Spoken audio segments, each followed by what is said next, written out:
তাহলে এত ধনী, এত শ্রেষ্ঠ, এত ভালো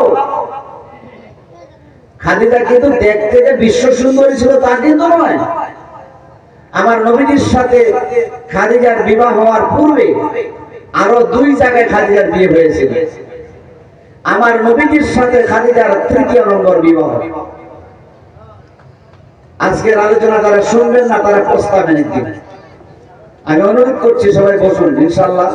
আমি দেখতে পাচ্ছি জমে জমে বসতেছেন, আর যারা চলে যাচ্ছেন তারা কিন্তু বুঝবেন, আল্লাহর কাছে জবাব দিবেন। তো হযরত খাদিজা দেখতে কিন্তু একবার ভেরি বিউটিফুল ছিল না, কিন্তু সমস্ত গুণ তার ভিতরে ছিল, যার কারণে আমার আল্লাহ তার হাবিবের স্ত্রী বানালেন। তার সাথে তোর সঙ্গে তার জন্য আমার আল্লাহ পিশানি জিবরিলের মারফতে সালাম পাঠালেন। আরেকটু জোরে বলেন সুবহানাল্লাহ। এবার খাদিজা এত ধনী, তদানীকালে খাদিজার ব্যবসা দেশে বিদেশে আন্তর্জাতিক মানের ব্যবসা তার ছিল। তাহলে আমার নবী হলেন একজন দুর্নীতির, যার মাও নাই, যার বাবাও নাই। পৃথিবীতে জন্মগ্রহণ করার আগেই তার বাবা ইন্তেকাল করেছেন, 6 বছর বয়সে তার মা ইন্তেকাল করেছেন। তার নিজস্ব কোনো বাড়ি নাই, ঘর নাই। এমন একজন দুর্নীতির সাথে খাদিজার সম্পর্ক হলো কি করে, এটা জানা দরকার আছে না? আমার ভাই বুঝছে তো কথা কি বলতেছি? আমার ভাষা বুঝতে অসুবিধা হচ্ছে? তো বলছি, এবার আপনার দেশের একটা রাখাল, এতিম একজন ব্যক্তি, সে আমাদের ভারতের বর্তমানে রাষ্ট্রপতি দ্রৌপদী মুর্মু, নাকি নাম তার সাথে কানেকশন যদি থাকে, সম্পর্ক থাকে, এটা কি ছোটখাটো কথা? আমাদের দেশের অনেক মিনিস্টারের তার সাথে সম্পর্ক নাই। কথা ঠিক না বলেন? একটা দেশের মুখ্যমন্ত্রী যদি হঠাৎ থেকে তার সামনে ভাসে, বলে আপনি কোন রাজ্যের মুখ্যমন্ত্রী, জিজ্ঞাসা করতে হবে, বোঝা গেল কি ঘনিষ্ঠ সম্পর্ক নাই। কথা ঠিক না বলেন? তাহলে এহেন অবস্থায়, এইরকম পরিস্থিতি যদি আমাদের দেশে এই হয়, তাহলে খাদিজা এত ধনাঢ্য ধনবান, আর আমার নবীজি তার সাথে সম্পর্ক কি করে হলো, জানা দরকার আছে না? আমি সূরা কাউসারের শানে নুজুল বলতে গিয়ে এটুকু বলতে হচ্ছে, একটু শুনবেন। আমার নবীজি জন্মগ্রহণ করে যখন বাবাকে দেখলেন না, বাবাকে পেলেন না, তিনি তখন ধীরে ধীরে তার হালিমার কাছ থেকে আসার পরে ধীরে ধীরে তিনি তিনার দাদার কোলে লালিত পালিত হতে লাগলেন। নবীজির দাদার নাম কি? আল্লাহ, আইরে মুসলমান, ওরে মুসলমান, কোন জায়গাতে রইল তোর ঈমান? নবীজির দাদার নাম জানি না। মুখের কথায় হয় না ফকির আলীর লম্বা শুনি, মুখের কথায় হয় না ফকির আলী। ওরে মুসলমান, কোন জায়গাতে রইল তোর ঈমান? ওরে মুসলমান, কোন জায়গাতে রইল তোর ঈমান? বাবার মাথায় টুপি দেখিবে মাথা খালি, শয়তানে দেহ বসে বসে বাজায় রঙের তালি বন্ধ করে। ঠিক না বলে? এই তো আমরা মুসলমান। নবীর দাদার নাম জানেন? আফসোস, আমার নবীজির দাদার নাম হলো আব্দুল মুত্তালিব। ধরে বলেন সুবহানাল্লাহ। নবীজির বাবা দুনিয়াতে, বাবাকে তিনি এসে দেখলেন না, তিনি দাদার কোলে লালিত পালিত হলেন, আব্দুল মুত্তালিবের কোলে লালিত পালিত হতে লাগলেন। আব্দুল মুত্তালিব যখন ইন্তেকাল করবে, তখন তিনাকে হযরতে আবু তালিবের হাতে সঁপিয়ে দিলেন। আবু তালিব নবীজির কি ছিল? এটা জোরে বলেন। হ্যাঁ, এই যে এখন পাঠতে চলেছে, সবাই জানে, স্মরণে বলে না। নবীজির চাচা আবু তালিব তিনার কাছে দিয়ে গেলেন। এবার আবু তালিব যখন বার্ধক্যে পৌঁছাতে লাগলেন, একদিন আমার নবীজিরও বয়স তখন হতে লাগলো, 12-13 বছর বয়স নবীজির হয়ে যাচ্ছে।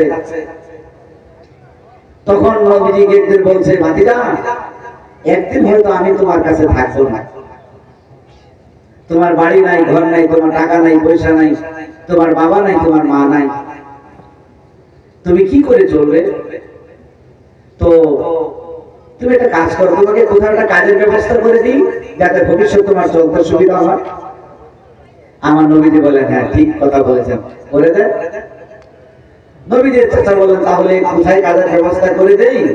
আচ্ছা যদি ধরতে হয় তাহলে বড়টা ধরি। কথা বুঝেন না? বড়টাকে ওই জামানা বলেন, ওই জামানার বড়টাকে খাদিজা। ধনাত্মক ধন্যবাদ। এবার নবীজি ইসলামকে সাথে নিয়ে তিনার চাচা চলে গেলেন খাদিজার বাড়িতে। নবীজিকে বাইরে দাঁড় করে, মানে রাস্তায় দাঁড় করে আবু তালিব বাড়ির ভিতরে ঢুকে বলেন খাদিজা। ডাক দেওয়ার সাথে সাথে খাদিজা দরজা খুলে বেরিয়ে বলেন বাপ রে বাপ, আজকে দেখি গরিবের দোয়ারে হাতির পাড়া। আমাদের ভাষায় একটা কাহাওয়াত আছে কিনা, হঠাৎ যদি কোনো ধনী মানুষ চলে আসে বা ওইরকম লোক চলে আসে আমরা কি বলে বাপ রে বাপ, আজকে গরিবের দোয়ারে হাতির পাড়া বলি কিনা বলেন। এই কথাটা হযরতে খাদিজা আমার নবীজির চাচাকে বললেন। কেন বললেন? আমার নবীজির বংশ তদানীকালে কিন্তু বংশ ভিত্তিতে অনেক কিছু হতো, উচ্চ বংশের লোক ছিল, মর্যাদাশালী লোক ছিল।